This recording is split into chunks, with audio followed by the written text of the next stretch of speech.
এই একটা পাপ যদি কেউ না করে ইনশাল্লাহ সে জান্নাতে যাবে, যতই পাপ করুক না কেন। বাসায় মা বোন যারা আছে অনেকেই দেখা যায় চুল আশ্রয় চিরুনি পরে গেলে বলে আজকে মেহমান আসবে। কি আসবে আজকে? মেহমান আসবে আজকে বললেই শিরক। বাসা থেকে বের হচ্ছেন, আপনার পাঞ্জাবিটা একটু আটকে গেছে, আপনার স্ত্রী বলছে একটু বসে যান, অমঙ্গল হতে পারে, বসেন, বাস মুশরিক, শিরক হয়ে গেল। মুসলিম সমাজে রন্ধ্রে রন্ধ্রে শিরক। এখন রাস্তাঘাটে উঠতে বসতে পেপার পত্রিকা খুললেই শিরক।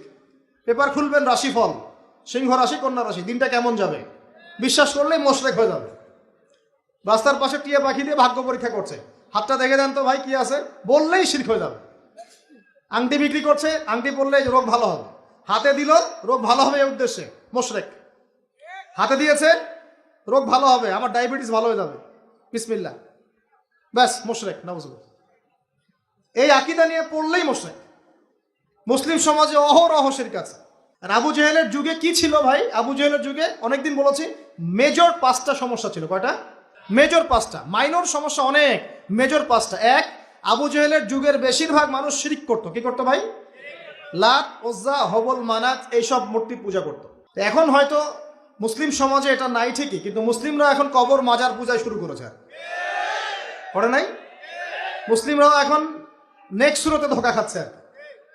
শিরক তো আমাদের সমাজে চলছে। শিরক কি হয় কেন আমি লেকচার দিয়েছি, দেখবেন মুসলিম সমাজে কত শিরক চলছে। আবু জেহেলের যুগে শিরক ছিল, এগুলো বলতে থাকলে এটা নিয়ে আলোচনা করতে হবে। আলোচনার টপিক আমার আজকে অন্যরকম। আবু জেহেলের যুগে কি ছিল ভাই? শিরক ছিল, সমাজে রন্ধ্রে রন্ধ্রে শিরক ছিল। এখনকার সমাজেও শিরক আছে। তারা লা ইলাহা ইল্লাল্লাহ না পড়ে শিরক করতো, আমরা পড়েও শিরক করি।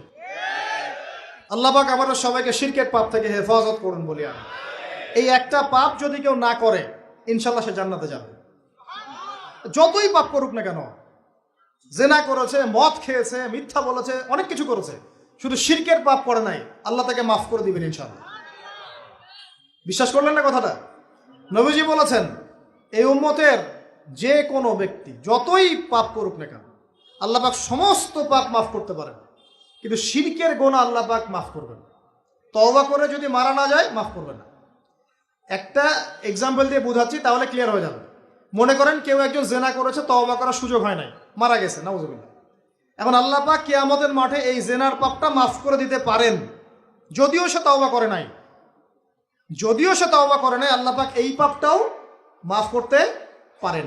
কিন্তু একজন ব্যক্তি শিরক করেছে, তওবা করে নাই, কিন্তু এই অবস্থায় যদি কাল কিয়ামতের মাঠে আল্লাহর সাথে সাক্ষাৎ করে, আল্লাহ তার গুনাহ মাফ করবে না। এই শিরক আর অন্য পাপের এই হলো পার্থক্য। তাহলে সবচেয়ে কোন বিষয়টা থেকে আমাদের বেঁচে থাকা উচিত ভাই?